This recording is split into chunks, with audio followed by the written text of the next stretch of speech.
Assalamualaikum warahmatullahi wabarakatuh. Alhamdulillahilladzi lam yattakhidh walada wa lam yakul lahu syarikun fil mulk wa lam yakul lahu waliyyun minaz zulli wa kabbir takbira. Asyhadu an la ilaha illallah wahdahu la syarika lah wa asyhadu anna Muhammadan abduhu wa rasuluh.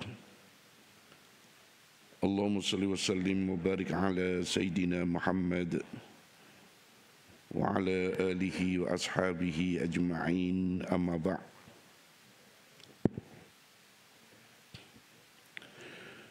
Tuan Nazir, pegawai-pegawai masjid, dan kuasa masjid, hadirin hadirat muslimin muslimat yang dirahmati Allah Subhanahu wa taala sekalian,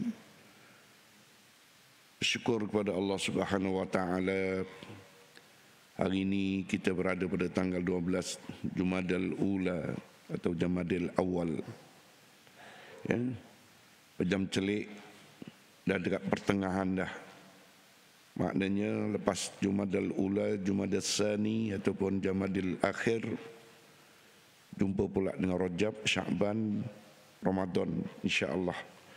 Mudah-mudahan kita diberikan kesihatan, kekuatan untuk sampai kepada bulan yang kita nanti-nantikan kerana kelebihan bulan tersebut. Ya. Tuan-tuan dan puan sekalian, kita nak share pada pagi ini berkenaan dengan saya mestilah dapat menguasai diri. Ya. Di dalam kehidupan kita ni sebagai manusia sentiasa bertarung dengan diri kita sendiri. Ada kalanya kita menang dan ada kalanya kita kecundang. Atau ia tetap dalam pertarungan yang berterusan. Sememangnya yang dikatakan pertembungan dan pertarungan itu berterusan sehinggalah ajal maut menjemput kita. Ya. Yang dikatakan pertarungan itu antara pengaruh kehendak nafsu dengan pengaruh takwa kepada Allah Subhanahu wa taala. Ya. Allah Taala berfirman dalam surah Asy-Syam, ya, ayat 7 hingga ayat 10. Wa nafsi wa ma sawwaha فألهمها فجورها وتقواها قد أفلح من زكاها وقد خاب من دساها. Dan jiwa serta penyempurnaannya, yakni penciptanya, maka Allah akan mengilhamkan pada jiwa itu jalan kefasikan dan jalan ketakwaan. Sesungguhnya beruntunglah orang-orang yang mensucikan jiwanya itu, dan sesungguhnya rugilah orang-orang yang mengotorinya. Itu yang masuk pertarungan antara kebenaran dengan kebatilan. Kita dianugerahkan akal untuk memilih. Kalau kita memilih fujur atau jalan kebejatan itu tadi, binasalah kita. Tapi kalau kita memilih jalan takwa, beruntunglah kita. Ya. Maksud inilah yang sebenarnya terkandung dalam hadis Nabi sallallahu alaihi wasallam yang diisyaratkan oleh baginda kepada umat manusia. Tu'radul fitan alal qulub kal hasiri udan fa ayyuma qalbin asrabaha nukita fiha nuktatun sauda wa ayyuma qalbin an kasraha nukita fiha nuktatun bayda hatta tasira ala ahadi qalbain ala abyad mislas sofati fala tadurruhu fitnah wal akhar aswada mirbadan la ya'rifu ma'rufan wa la yunkiru man mungkaran, ya, au kama qol. Apa maksudnya? Maksudnya ialah dibentangkan fitnah itu ke dalam hati manusia atau ke dalam jiwa manusia seperti jalinan tikar, ya. Kalau orang dulu buat tikar mengkuang tu kan, ya. Jadi satu demi satu disilang-silang, dijalinkan maknanya. Maka mana-mana hati yang menerimanya akan dititik dengan titik hitam, ya. Maknanya kalau hati yang menerimanya dititik, ditanda dengan titik hitam. Mana-mana hati yang menolaknya pula akan dititik dengan titik putih. Sehingga hati itu menjadi salah satu dari antara dua hati tadi. Satu putih melepak seperti batu putih yang tidak dapat dicacati oleh sebarang fitnah. Manakala satu lagi adalah hati yang hitam legam, yang tidak lagi mengenali sebarang kebaikan dan tidak menolak sebarang kemungkaran. Itu pertarungan kita. Tang mana kita pergi, tang mana kita menelusuri dan terpengaruh, yang hitam atau yang putih, ya. Kalau kita ni hidup berpandukan Al-Quran, As-Sunnah, mengaji, belajar, bergaul dengan masyarakat yang baik-baik, bergaul dengan orang-orang masjid, insya-Allah dia akan, ya, memperolehi titik-titik putih itu tadi, ya. Memang tak nafi kadang-kala manusia ni yang disebut la yakhlu anil khata'i wan nisyan, tak sunyi daripada salah silap. Tetapi segera berdasarkan ilmu yang dia faham itu tadi, dia akan patah balik semula kepada pangkal jalan, kembali semula ke apa yang dikatakan agama fitrah. Maka memang disebut la yakhlu anil khata'i wan nisyan itu tadi, tak sunyi salah silap. Kadang-kala kita terpengaruh dengan titik hitam itu. Tetapi namun kita faham perlunya kita kembali kepada pangkal jalan, kita tinggalkan titik hitam, maka kita gilap pula sehingga menjadi titik putih, ya. Sebab apa? Kalau dibiarkan yang mempengaruhi kehidupan kita ni titik-titik hitam itu tadi, ya, maka itu yang akan menjadi lama kelamaan hitam legam dan tidak dapat mengenali sebarang kebaikan. Na'udzubillah.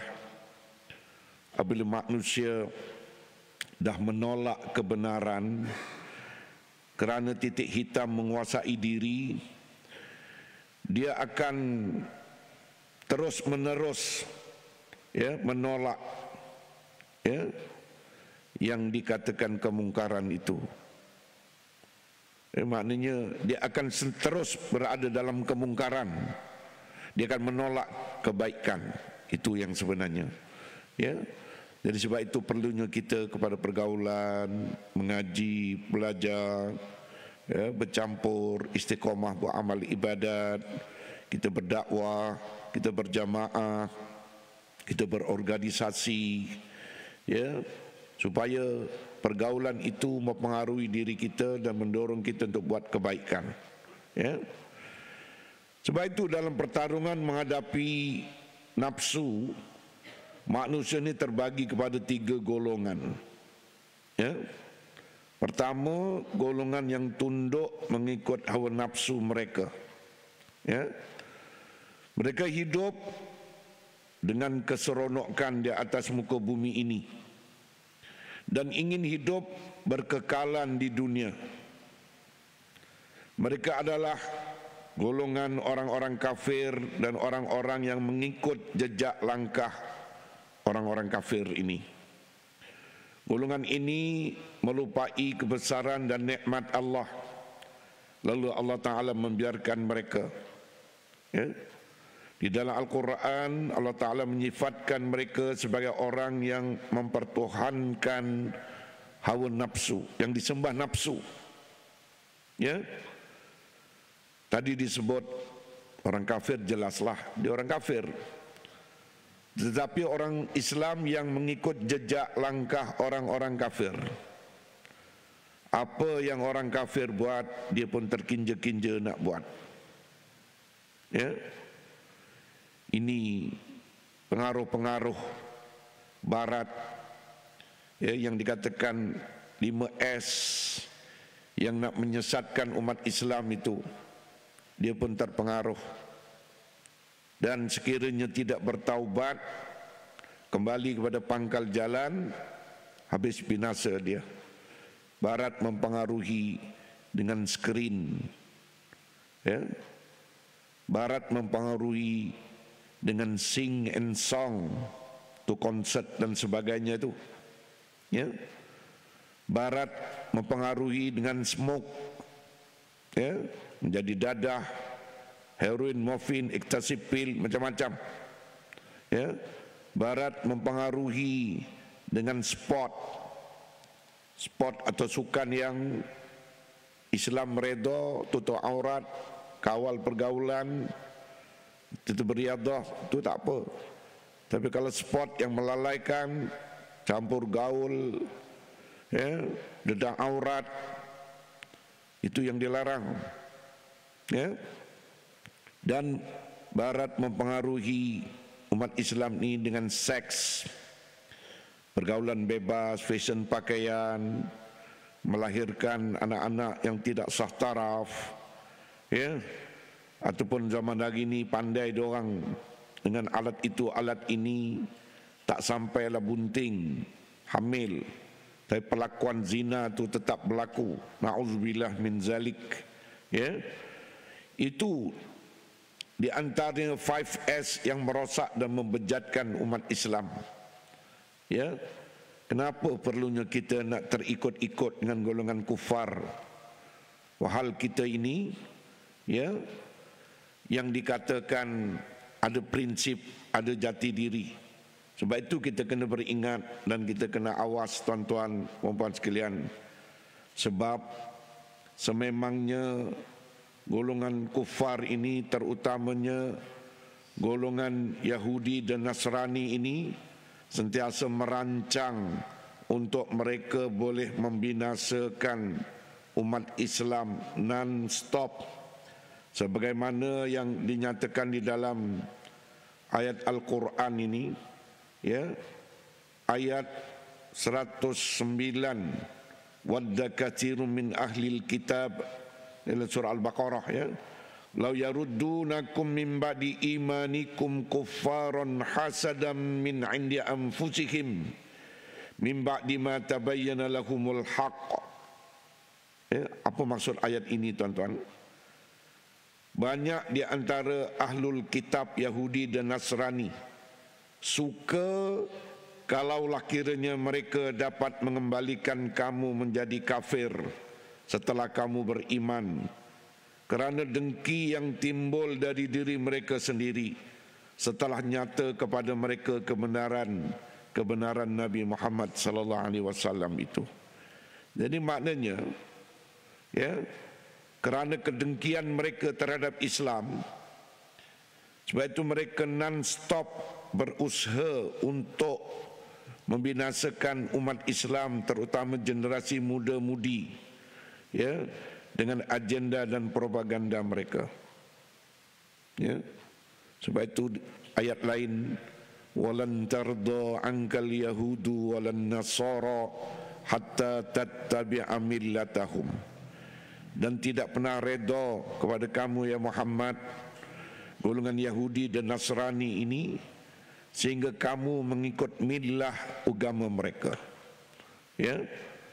Sebab itu non-stop mereka berjuang untuk membinasakan umat Islam.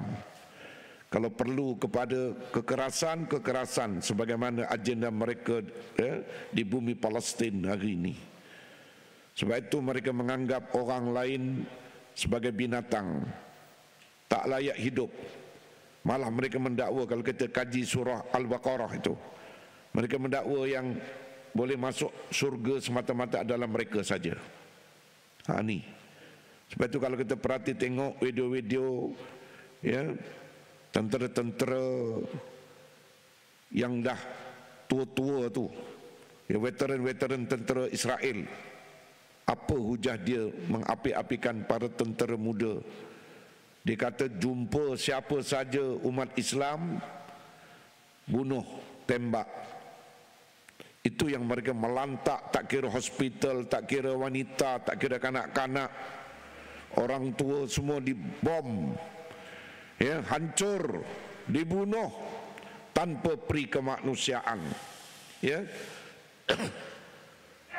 Yang peliknya tuan-tuan puan-puan sekalian, kenapalah orang-orang Islam ni kadang-kadang tak ada jati diri duk ngikut agenda-agenda mereka, sebagaimana konsert baru-baru ni dan sebagainya. Ini satu kelemahan yang kita sepatutnya kena ambil pengajaran. Kelalaian kita umat Islam, akan mudah umat Islam itu dijajah. Penjajahan yang ada dua, itu yang saya sebutkan tadi, mengikut perangai orang kafir. Pertama, penjajahan dari sudut geografi sebagaimana berlaku di Palestin, dan di tempat-tempat lain. Negara kita pun pernah dijajah dulu. Yang kedua adalah penjajahan dari sudut al-ghazwatul fikri, penjajahan pemikiran. Itu yang termasuk 5S itu tadi. 5 yang maknanya menjadi ujian kepada umat Islam tanpa kita sedari. Kalau kita tak kawal, lambat laun binasa generasi akan datang ini kalau kita tak tanam betul-betul dengan Islam itu. Dia akan menjadi golongan yang tunduk mengikut hawa nafsu dan juga mengikut jejak langkah orang-orang kafir. Sebab itu di dalam Al-Quran Allah Ta'ala berfirman apa dia? Afara'aita man ittakhadha ilahahu hawah wa adallahu Allahu ala ilmi wa khatama ala sam'ihi wa qalbihi wa ja'ala ala basirah wa ja'ala ala basarihi ghishawah wa may yahdihi min ba'dillah afala tadhakkarun.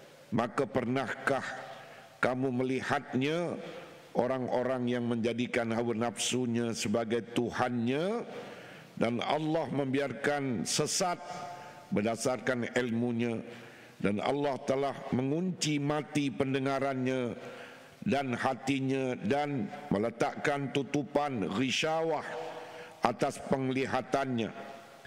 Maka siapakah yang akan memberikan petunjuk setelah Allah membiarkannya sesat? Maka mengapa kamu tidak mengambil pengajaran? Sebab itu kalau kita sedar, nak sedar tu pun kena berdasarkan ilmu. Dia boleh recall balik kembali kepada Islam. Kalau jahil, dia nak patah balik ke pangkal jalan, dia tak tahu nak balik. Itu yang kita perlu bimbing. Kita perlu beri kesedaran, nasihat, tuntun mereka kembali kepada agama fitrah. Sebab itu tugas dakwah ni sentiasa mengajak kepada Islam tu sentiasa menjadi peranan kita, tuan-tuan, puan-puan sekalian.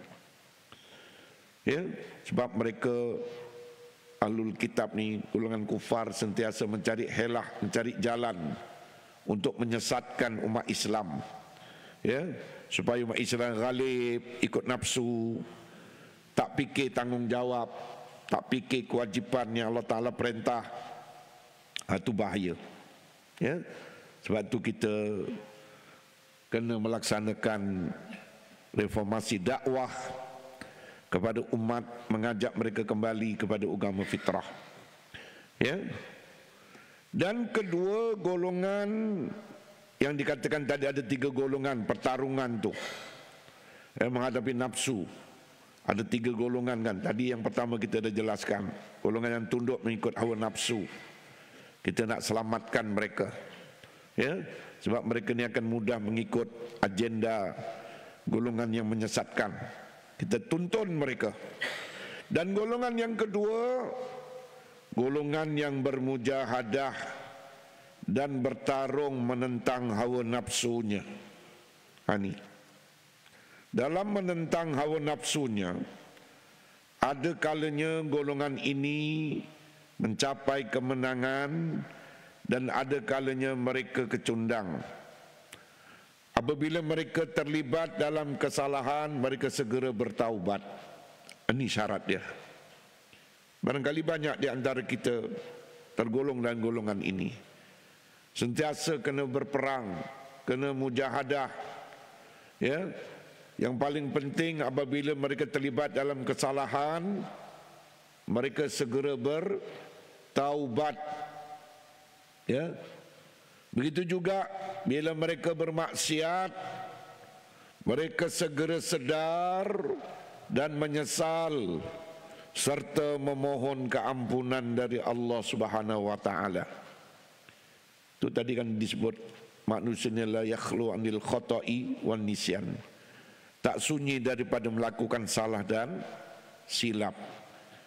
Ya, Allah Taala firman dalam surah Ali Imran ayat 135 tu, walladzina idza fa'alu fahishatan aw zalamu anfusahum zakarullah fastaghfaru lidzunubihim wa may yaghfiru dzunuba illa Allah wa lam yusirru ala ma fa'alu wa hum ya'lamun. Ya.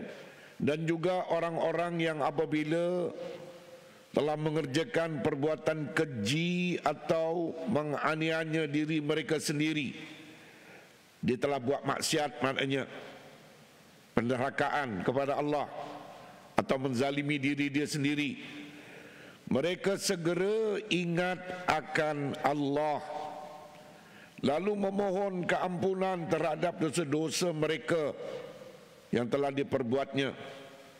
Dan siapa lagi yang dapat mengampunkan dosa selain dari Allah semata-mata. Dan mereka tidak meneruskan perbuatan kejinya itu sedang mereka mengetahuinya. Maknanya segera bertaubat. Itu yang dikata mujahadah, pertarungan antara benar dengan batil. Kadang-kadang tergelincir, tapi diingat taubat itu. Taubat, kembali kepada pangkal jalan. Inilah golongan yang dijelaskan oleh Rasulullah sallallahu alaihi wasallam, kullu bani Adam khata'. Setiap anak Adam ini pernah melakukan kesalahan. Wa khairul khata'in at-tawwabun. Dan sebaik-baik orang yang pernah melakukan kesalahan dosa maksiat ini ialah mereka yang bertaubat. Tuh.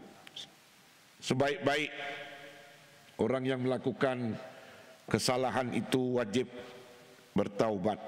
Bukan sunat, wajib. Jadi sehubungan dengan pengertian inilah diriwayatkan satu kisah oleh Wahab bin Munabbih yang mengatakan sesungguhnya Iblis pernah bertemu dengan Nabi Allah Yahya bin Zakaria alaihi wassalam. Lalu Nabi Yahya berkata kepada Iblis, ceritakan kepadaku tabiat perangai manusia menurut pandangan kamu. Lalu Iblis menjawab, pertama, golongan yang pertama dari manusia ialah seperti kamu ini. Mereka ini terpelihara dari kejahatan dan dosa. Maknanya payah golongan iblis nak menguasai mereka. Sebab golongan para nabi, anbiya. Golongan yang kedua adalah mereka yang berada dalam genggaman kami, kata dia.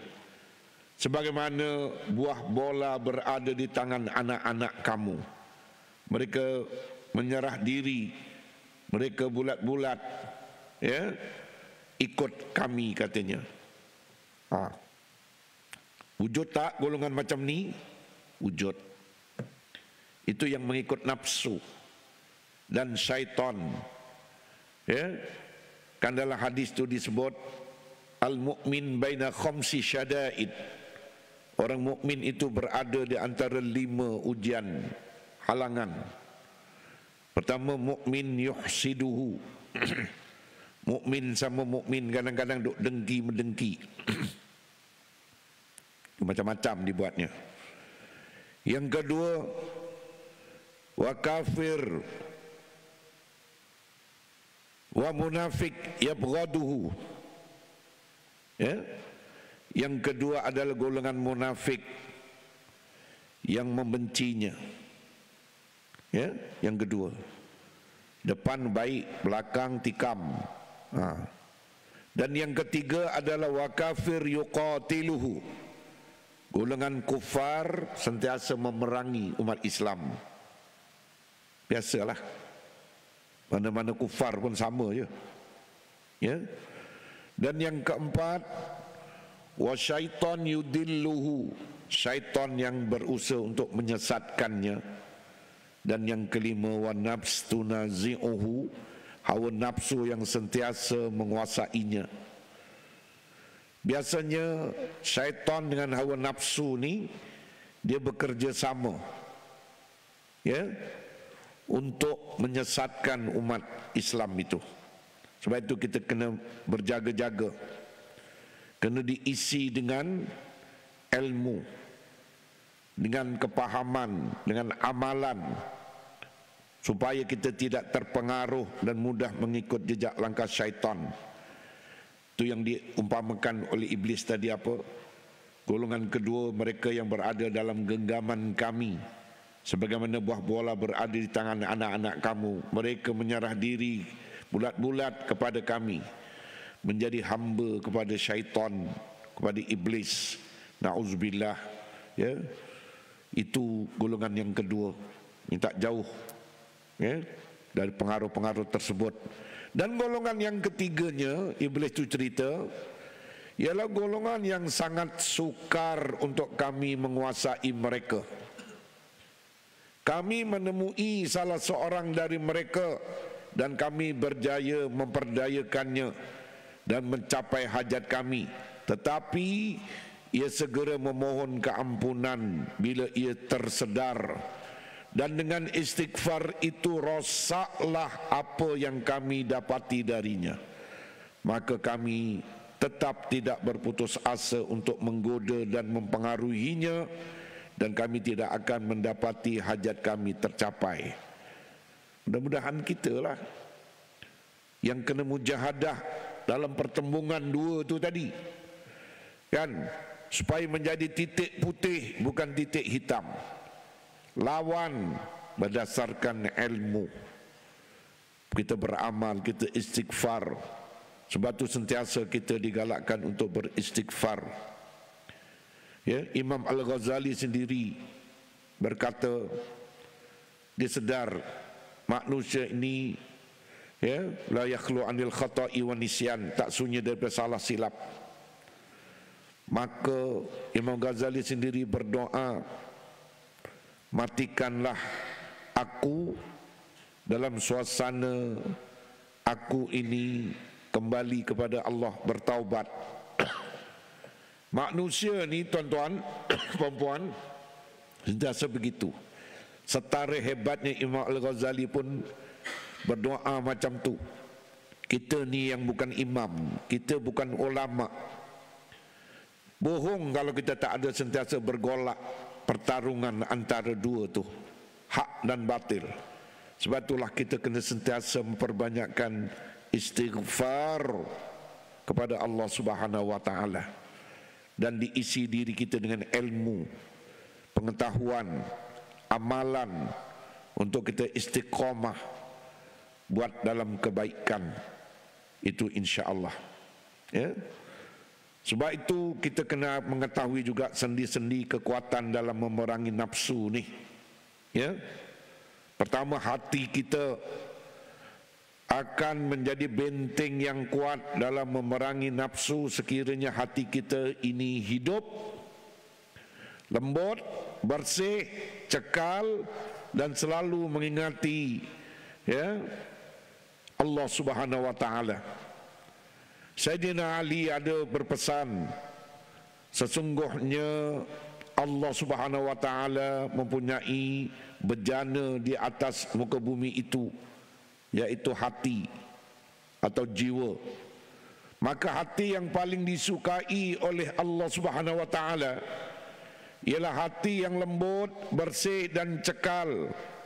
Kemudian Sayyidina Ali menafsirkan kalimat-kalimat tersebut dengan katanya, cekal dalam pegangan agama, bersih di dalam keyakinan, dan lembut terhadap saudara-saudaramu, ya, saudara mukmin, lembut, ya, sesama Islam maknanya yang beriman, ya, lembut terhadap saudara-saudara mukmin, ya, itu yang disurkan oleh Sayyidina Ali. Ya, hati yang paling disukai Allah, lembut, bersih, cekal. Ya, jadi cekal dalam pegangan agama, bersih dalam keyakinan dan lembut terhadap sesama mukmin. Lalu Sayyidina Ali berkata lagi, hati seorang mukmin itu bersih, terdapat padanya pelita yang bercahaya. Hati seorang kafir itu hitam legam serta berpenyakit. Al-Quranul Karim memberi gambaran tentang hati orang-orang mukmin dalam surah Al-Anfal ayat yang kedua. Alladzina idza dzukirallah wajilat qulubuhum wa idza tuliyat alaihim ayatuhu zadatuhum imana. Orang-orang yang apabila disebut nama Allah, gemetarlah hati-hati mereka, dan apabila dibacakan ke atas mereka ayat-ayatnya, bertambah keimanan mereka. Dalam menggambarkan sifat-sifat hati orang-orang kafir pula, Allah Ta'ala menjelaskan, fa innaha la ta'mal absar walakin ta'mal qulub allati fis sudur. Kerana sesungguhnya bukanlah mata itu yang buta, tetapi yang buta itu ialah hati yang di dalam dadanya, yang dikatakan basirah, mata hati. Ya. Sebab itu orang-orang yang beriman, tanda-tanda dia apabila disebut nama Allah, kalimat Allah, gemetar jiwa dia. Dibacakan ayat ya Allah, bertambah imannya. Tetapi kalau orang kafir, orang kaki maksiat, buta matanya, bukan maknanya mata zahir, tapi mata hati, basirah itu buta. Na'udzubillah. Apabila dah buta tu dia tak menerima hidayah. Allah Ta'ala juga berfirman, afala yatadabbaruna al-Quran am ala qulubin aqfaluha. Dalam surah Muhammad ayat 24, maka apakah mereka tidak memperhatikan Al-Quran, ataukah hati mereka terkunci, aqfaluha. Ya. Sebab itu maksudnya kita kena sentiasa membaca Quran dan mengamat-amati maksudnya, ajarannya, tarbiyahnya.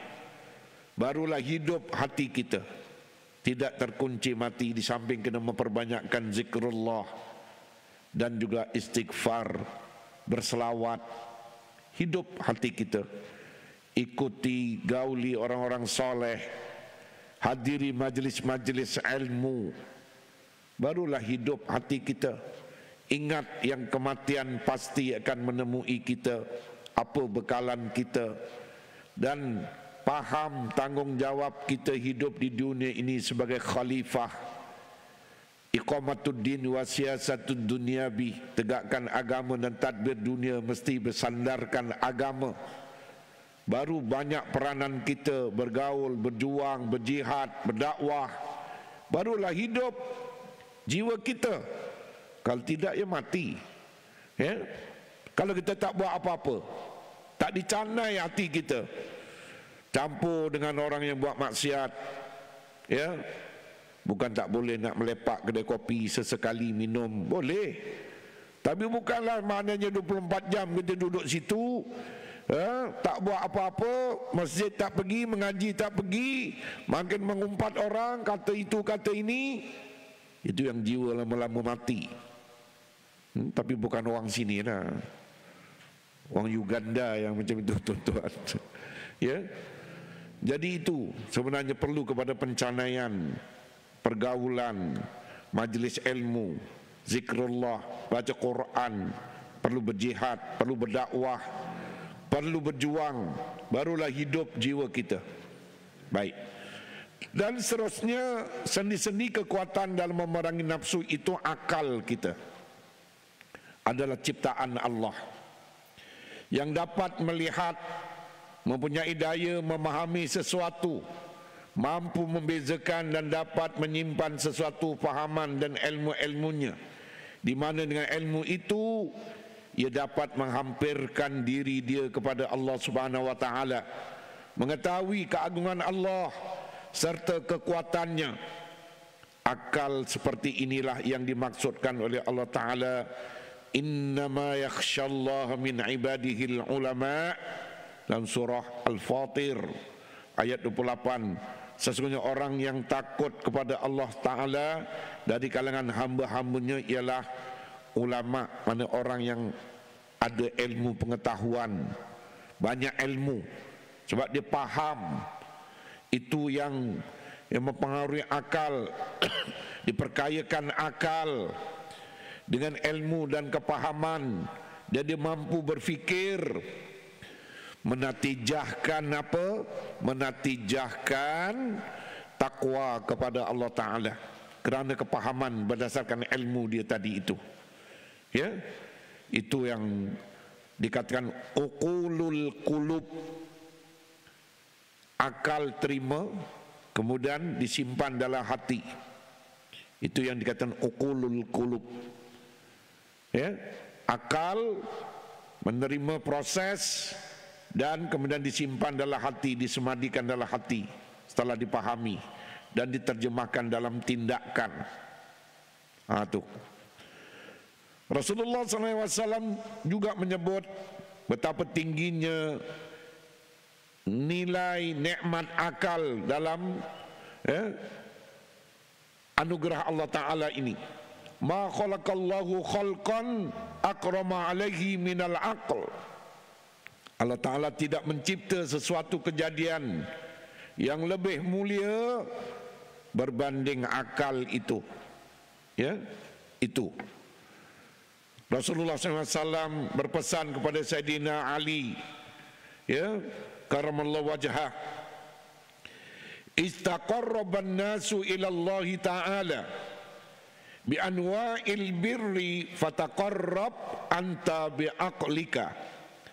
Apabila manusia mendampingi Allah dengan melakukan pelbagai amalan kebaikan, maka engkau dampingilah Allah dengan akal fikiran engkau.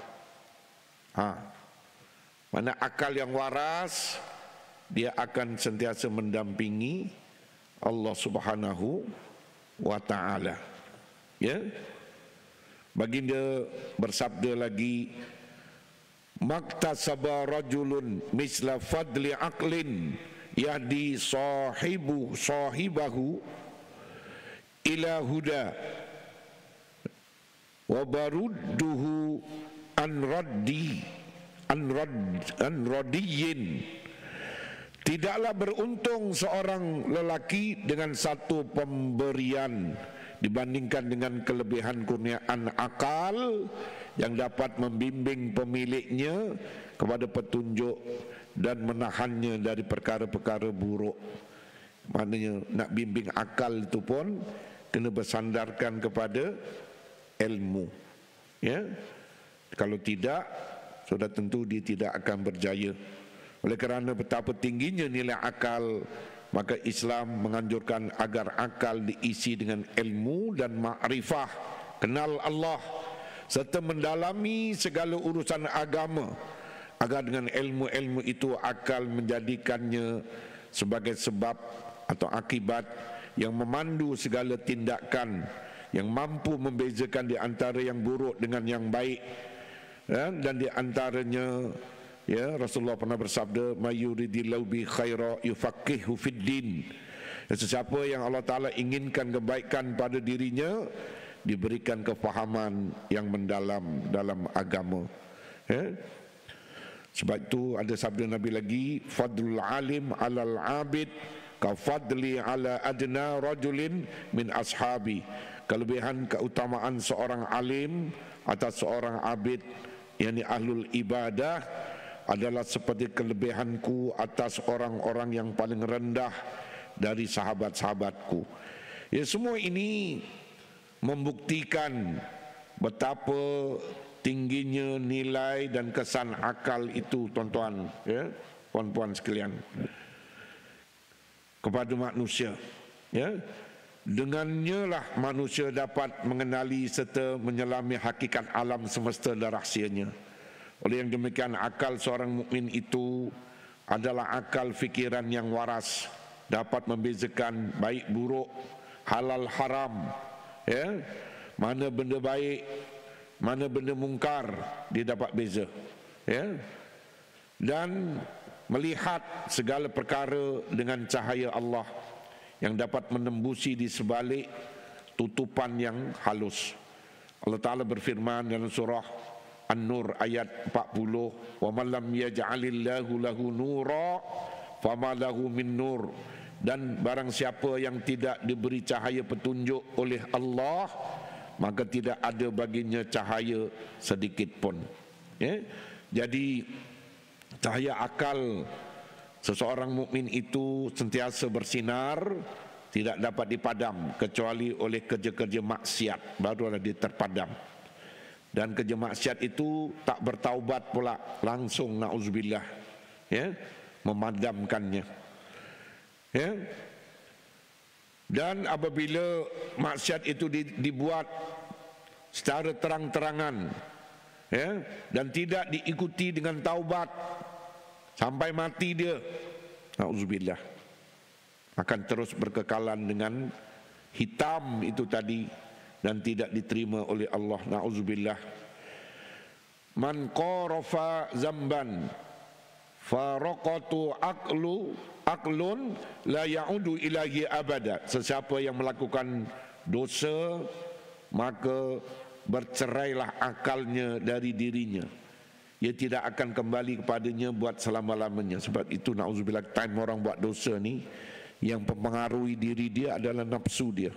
Dia tak ingat kebaikan, akal tak boleh kontrol, sebab waktu itu dia menjadi hamba kepada nafsu. Na'udzubillah min zalik. Baginda sallallahu alaihi wasallam juga bersabda, "Laula anna syayatin yahumuna ala qulubi bani Adam la nazaru ila malakutis samawati wal ardh." Kalaulah tidak kerana syaitan-syaitan itu mengelilingi hati anak-anak Adam, nescaya mereka dapat melihat, merenung kerajaan Allah di langit dan di bumi. Jadi ada satu hadis yang akhir saya nak sharekan kepada tuan-tuan. Anas bin Malik radhiyallahu an menceritakan, lamma dakhaltu ala Utsman radhiyallahu an wa kuntu qad laqaitu imra'atun fi tariqi fanazartu ilaiha sazaran wa ta'ammaltu mahasinaha. Faqala Utsman, lamma dakhaltu yadkhulu ahadukum wa asaruz zina ala ainai, amma alimta anna zinal ainain an-nazar. Apa maksudnya? Ada sambungan lagi sikit. La tatubanna au la u'zirannak faqultu awahyu ba'da nabi faqal la walakin basiratun wa burhanu wa farasatu sadiqatu. Semasa aku masuk menemui Utsman bin Affan radhiyallahu an, aku bertemu seorang wanita dalam perjalanan. Lalu aku sempat mengerling memandangnya dan tertarik kepada kecantikannya. Lalu semasa aku menemuinya, Utsman berkata kepadaku, seorang dari kamu menemuiku sedangkan kesan zina kelihatan pada kedua matanya. Adakah engkau mengetahui bahawa zina mata itu ialah memandang? Hendaklah kamu bertaubat atau aku akan mengenakan hukuman takzir. Lalu aku pun bertanya, adakah turun wahyu kepadamu selepas Nabi? Maka Utsman menjawab, tidak, tetapi dengan pandangan basirah hati, burhan dan firasat yang benar. Itu keistimewaan Utsman Affan ni. Dia memiliki, dianugerahkan oleh Allah Ta'ala kelebihan-kelebihan, dapat membaca isi hati. Orang ni buat begini-begini dia dapat baca. Kadang-kadang ada Allah Ta'ala berikan anugerah kepada seseorang, dia dapat menelah apa yang telah berlaku walaupun tidak di hadapan dia, ataupun dia akan tahu apa benda yang akan berlaku, dia pun tahu. Dia boleh rasa firasat dia. Itu orang-orang soleh. Ya, taraf Utsman ini orangnya lembut. Ya, anugerah-anugerah itu ada pada dia. Dia seorang yang disegani. Ya, kurniaan itu ada. Jadi maknanya bab melakukan maksiat, ya, yakni bab apa? Melihat orang cantik dan terasa terpikat, itu pun ya sebagai suatu maksiat yang dikatakan zina. Ya, Utsman ni menegur orang tu begitu. Dia tahu orang tu buat apa. Ya, jadi ini pengajaran kepada kita bagaimana kita nak menguasai diri kita, yakni ya, hati dan akal itu keduanya mestilah kita bina berdasarkan kepada agama Allah, wahyu Allah, berdasarkan kepada sunnah nabinya, supaya menuntun dan memperkasakan kita. Itulah perkongsian kita pada pagi ini, tuan-tuan puan-puan sekalian. Mudah-mudahan ia memberi manfaat kepada kehidupan kita sebagai hamba Allah Subhanahu wa taala. Ya, aqulu qauli hadza wa astaghfirullahal azim li wa lakum. Assalamualaikum warahmatullahi wabarakatuh.